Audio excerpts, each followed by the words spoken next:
और इस बीच शपथ ग्रहण से जुड़ी एक और बड़ी खबर, 19 फरवरी को 3 बजे विधायक दल की बैठक होगी और 20 फरवरी को वही जो स्थान है वो नहीं बदला है, जहां पहले शपथ ग्रहण की बात कही जा रही थी रामलीला मैदान, वहीं पर 20 फरवरी को नई सरकार का शपथ ग्रहण समारोह होगा। प्रधानमंत्री नरेंद्र मोदी से लेकर अमित शाह सभी इस शपथ ग्रहण में शिरकत करेंगे। बीजेपी शासित राज्यों के सीएम, डिप्टी सीएम को आमंत्रण भेजा जाएगा। एनडीए के मुख्यमंत्री, राष्ट्रीय पदाधिकारियों को आमंत्रण भेजा जाएगा।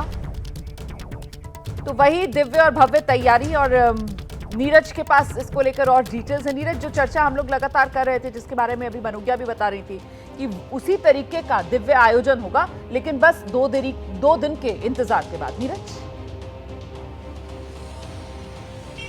देखिए, दिल्ली का में 27 साल के बाद एक तरह से भारतीय जनता पार्टी के लिए ये सूखा है वो बदला है। तो भारतीय जनता पार्टी इस सेलिब्रेशन को बहुत ग्रैंड करना चाहती है। यही कारण है कि भारतीय जनता पार्टी के सबसे बड़े नेता नरेंद्र मोदी भी उस दिन उस कार्यक्रम में शामिल होंगे।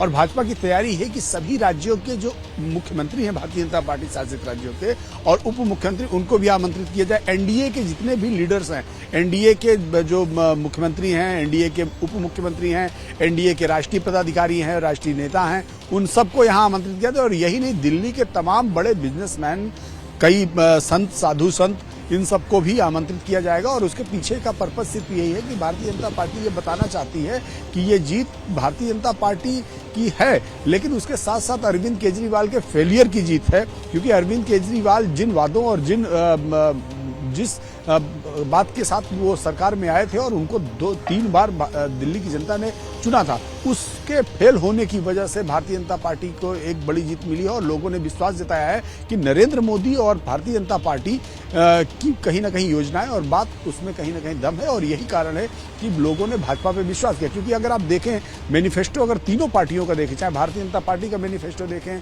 आम आदमी पार्टी का मैनिफेस्टो देखें और कांग्रेस का मैनिफेस्टो देखें, तो जो योजनाएं हैं कमोबेश एक जैसी हैं। महिलाओं को पैसा देने से लेकर जो है दिल्ली के डेवलपमेंट और तमाम चीजों की अगर आप बात करें तो लगभग एक जैसे 19-20 थोड़ी बहुत है।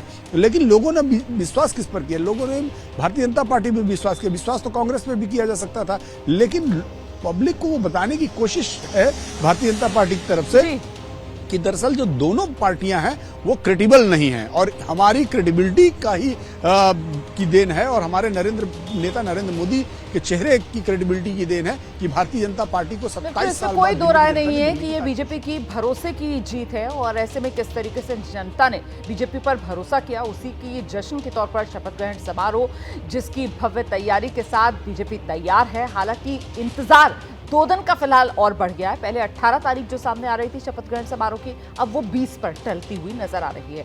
मैं जरा आपको लेकर चलूंगी, मनोज्ञा हमारे साथ मौजूद हैं। मनोज्ञा, इस बीच वो सवाल मुख्यमंत्री कौन बनेगा जिसको लेकर नीरज कह रहे हैं कि ठीक है हम लोग कयास लगा रहे हैं, लेकिन नाम जो है वो सरप्राइजिंग फैक्टर उसके साथ जो होता है हर बार, उसको दरकिनार नहीं किया जा सकता। ऐसे में चुने हुए विधायक, उन्हीं में से किसी को जिम्मेदारी मिलेगी या फिर किसी सांसद की भी किस्मत चमक सकती है? मनोज्ञा,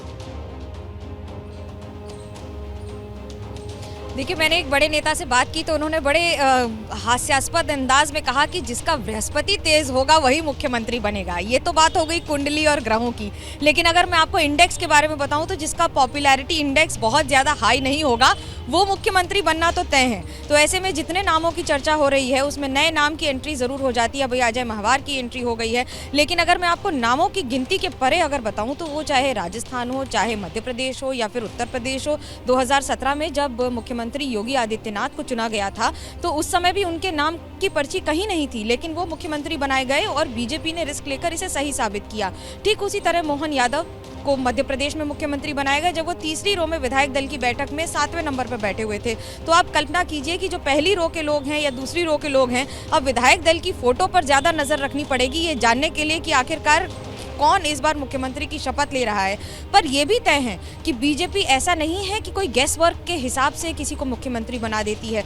ये एक बहुत लंबी और सोची समझी कार्यशैली के तहत मुख्यमंत्री चुनने की प्रक्रिया है, जिसे हम और आप कयास के तौर पर देखते हैं, लेकिन वो एक ऐसी प्रक्रिया के तौर पर देखते हैं जिसमें संगठन को भी मजबूती मिले। डबल इंजन की सरकार जिसे बीजेपी कहती है कि दिल्ली में प्रधानमंत्री नरेंद्र मोदी और जिसे भी मुख्यमंत्री बनाया जाए वो एक साथ ताल में ताल मिला के सामंजस्य के साथ काम काम करे। ऐसा नहीं है कि जो बनेगा वो सामंजस्य के साथ काम नहीं करेगा, लेकिन उस सोच और उस विजन को द्रुत गति से इम्प्लीमेंट करना ये भी एक बड़ी चुनौती होती है, और इन सबको ध्यान में रखते हुए मुख्यमंत्री के नाम का चयन होता है। हाँ, एक बात जरूर है कि दिल्ली में इस बार चर्चा महिला मुख्यमंत्री बनाने की बहुत है, क्योंकि दिल्ली के इतिहास में बीजेपी ने भी महिला मुख्यमंत्री दी है, कांग्रेस ने भी और आम आदमी पार्टी ने भी। तो क्या इस बार बीजेपी दोबारा इसी टेक्निक पर जाएगी, ये देखना दिलचस्प होगा। बिल्कुल, रहिए मेरे साथ में, लौटूंगी आपके पास। तो देखिए किस तरीके से नाम कई हैं, कयास कई तरीके के लगाए जा रहे हैं। दिल्ली का सीएम होगा कौन, इसी को लेकर सबकी निगाहें जवाब के इंतजार में हैं। और इस बीच बीजेपी सांसद हैं कमलजीत सहरावत, उनसे हमारे सहयोगी बलराम पांडे ने खास बातचीत की है, दिखाते हैं आपको।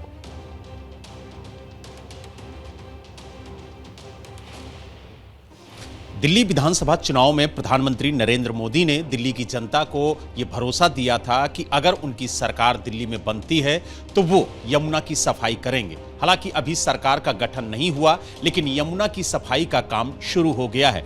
हमारे साथ बीजेपी की सांसद कमलजीत सहरावत जी हैं। कमलजीत जी, जिस तरीके से अभी से ही यमुना की सफाई शुरू हो गई है और ये तय किया गया है कि 3 सालों में यमुना को साफ कर दिया जाएगा, तो एक बड़ी पहल मानी जा रही है भारतीय जनता पार्टी की तरफ से।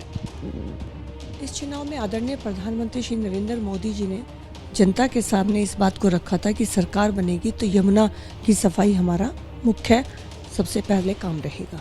और प्रधानमंत्री जी की यही खासियत है कि वो जो कहते हैं वो करते हैं, और इसी को लेके सरकार के गठन में अभी समय है, लेकिन इसका पूरा ड्राफ्ट और ब्लूप्रिंट बन गया है और आदरणीय लेफ्टिनेंट गवर्नर जी ने इसके ऊपर काम भी शुरू कर दिया है।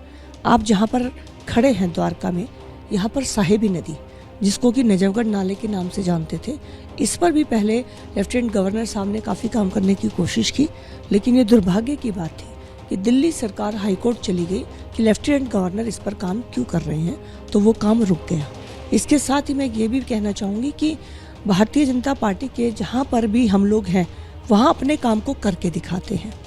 अब इस समय जहाँ खड़े हैं द्वारका में, यहीं पर डीडीए का 9.1 किलोमीटर का एक हमने ऐसा एग्जाम्पल सेट किया है जिसमें हम एयरपोर्ट का सीवेज का पूरा आउटफॉल लेते हैं। जितना भी एयरपोर्ट पे गंदगी निकलती है वो सारी एक जगह हम लेते हैं, उसके ऊपर हमने 8 एसटीपी लगाए हुए हैं, और फिर ये जब 8 एसटीपी से पानी निकलता है तो एक कनाल की शेप में हमने इसको डेवलप किया है।